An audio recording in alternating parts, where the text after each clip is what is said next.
Good morning. Welcome back to the magnetic properties of matter. In this session, we are discussing about the Weiss theory of ferromagnetism.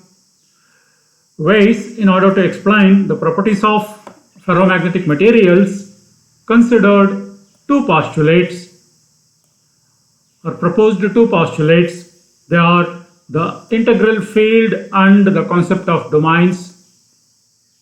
Integral field and concept of domains are the two postulates proposed by Weiss in order to explain the ferromagnetic materials properties.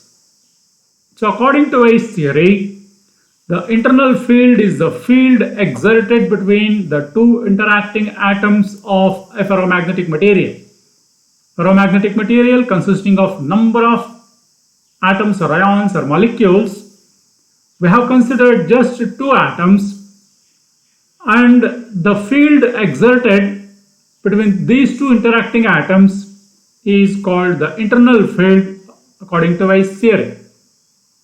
The internal molecular field is directly proportional to the magnetization M. The internal molecular field is represented by Hm, and that will be directly proportional to the magnetization M, or Hm will be equal to some constant into capital M, where the constant gamma is called the internal field constant, or otherwise known as Weiss molecular field constant. So according to Weiss, the effective field experienced by a dipole of a ferromagnetic material is the sum of the externally applied field and the field developed between the dipoles. That is the internal field or the molecular field Hm.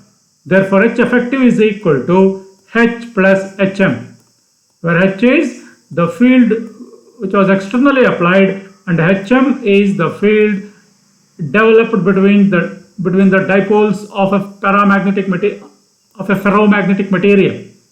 Therefore, we know that Hm is equal to gamma into M. Therefore, H effective field is the total field which is acting on the ferromagnetic material, and that will be equal to the sum of the external field and the field due to the interaction of the dipoles. Let us consider a system having n number of spins per cubic meter, and each is aligned in two ways. Either the alignment will be parallel to the external field or anti-parallel to the external field, as we have studied in the previous slides. The magnetization of such a system is M is equal to N mu M tan H of mu M mu naught H by kT. And this expression, we have different cases. We study one by one depending upon the temperature. So first case is the case of high temperatures. When the temperatures are very high, the ferromagnetic material gets converted into paramagnetic, and this conversion will take place when the temperature is larger than the Curie temperature, represented by theta. Now, we know that M is equal to magnetization of the specimen. M is equal to N beta tan H into mu naught beta H by kT. Instead of mu M, we have taken beta. Mu M can be rewritten as either mu B or beta, or that will be equal to N mu B tan H into mu naught mu B. For H, I have written H plus gamma M whole divided by kT, where T is very high, or the value of temperature is very high. It is larger than the Curie temperature. If T is very high, if it is larger than the Curie temperature, then the magnetization becomes very small. And for smaller value of theta, tan h theta become equal to theta. Therefore, the above relation becomes n mu naught mu b square into h plus gamma m whole divided by kt. Rewriting this, we get m is equal to n mu naught mu b square h by kt plus n mu naught mu b square gamma m by kt. This m term is taken to the left of the equal sign, and therefore m minus n mu naught mu b square gamma m by kt, that will be equal to n mu naught mu b square h by kt. So I have taken m common from both these two terms. Therefore m into 1 minus n mu naught mu b square gamma by kt, that is equal to n mu naught mu b square h by kt. Now susceptibility is m by h. M by h is susceptibility. Here we have m and here we have h. So m by h is nothing but equal to susceptibility, and that is equal to n mu naught mu b square by kt whole divided by 1 minus n mu naught mu b square gamma by kt. And I have, so rewriting this, we get n mu naught mu b square whole divided by this kt is taken to the denominator over here, and the t is multiplied inside. T is multiplied into the bracket. Therefore k into t minus n mu naught mu b square gamma by k, that will be equal to c divided by t minus theta. T is taken as it is, and this whole term is taken as equal to theta. Whole term is taken as equal to theta. And c is n mu naught mu b square by k. N mu naught mu b square by k is taken as equal to c, called the Curie constant. Again here also we have c, n mu naught mu b square by k is again c. Therefore c into gamma is equal to theta. C into gamma equals theta. Since c and theta can be determined by measuring the susceptibility as a function of temperature, therefore the internal field remains constant and can be calculated. And it turns out to be, for ferromagnetic material, gamma is equal to 10 power 3. Gamma equals 10 power 3. If the ferromagnetic Curie temperature,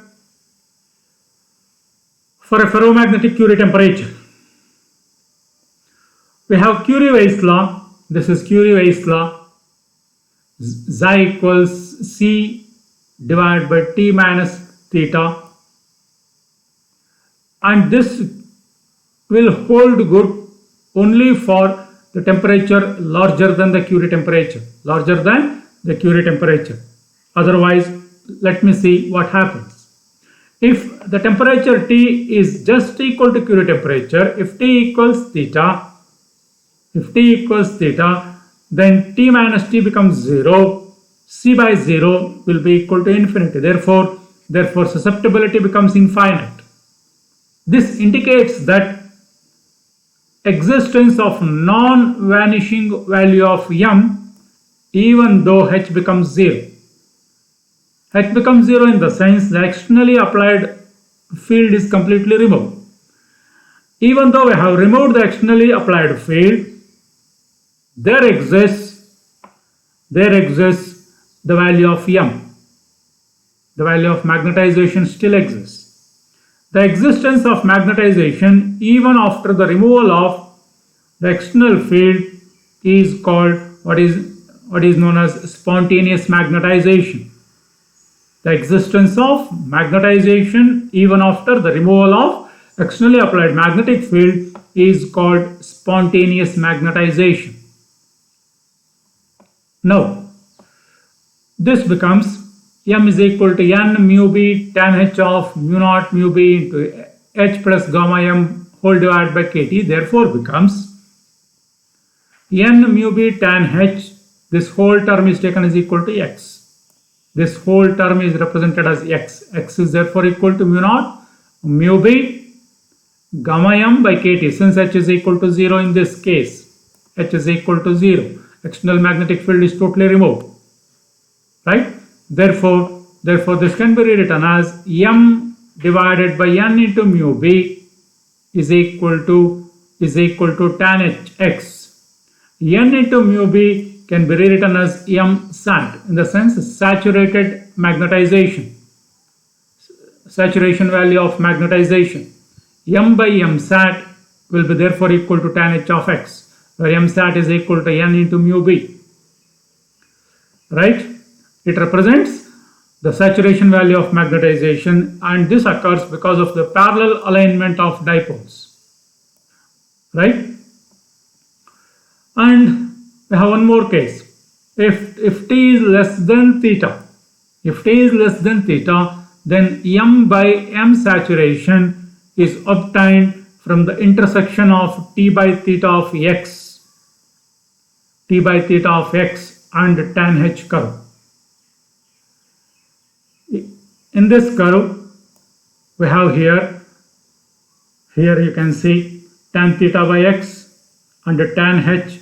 This straight line represents tan theta by t by theta of x, and this curve represents tan hx. The intersection of these two at point x gives the value of m by m sat.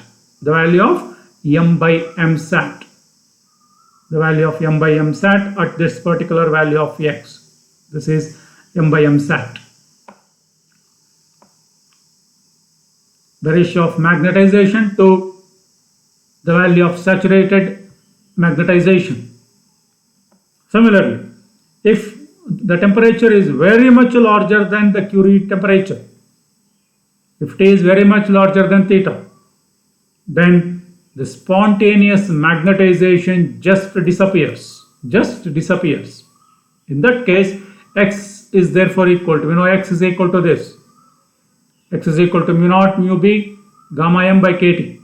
This becomes therefore m is equal to ktx divided by mu naught mu b into gamma. Therefore this becomes. Let me see what happens over here. M by m sat, right? Or m by n into mu b. For m, I am substituting this value. N into mu b in the denominator will remain the same, and here it is n into mu b, and therefore for m we have ktx by mu naught mu b gamma, and here we have n and mu b in the denominator. Therefore it becomes ktx by n mu naught mu b square gamma. Also we have C is equal to n mu naught mu b square by k, and here it is k by n mu naught mu b square. Therefore it is 1 by c. Therefore it is, or in other words, we have one more gamma. C into gamma will be theta. Therefore k divided by this entire term in the denominator will be theta. Therefore m by m sat or m by n mu b will be equal to t by theta into x. For a given temperature, we have different temperatures: T greater than theta, T equals theta, T less than theta, etc. All the cases have been plotted, and for a given temperature, a plot of m by ms as a function of x is a straight line with slope t by theta. Slope equals t by theta for this. For all the temperatures, for a given temperature, a plot of m by ms versus x is a straight line. You can see for all the temperatures it is a straight line, and the slope of these straight lines will be t by theta. Therefore, m by m sat, and that will be equal to tan h of x, that will be equal to t by theta of x. And this is about the Weis theory of ferromagnetism. Thank you.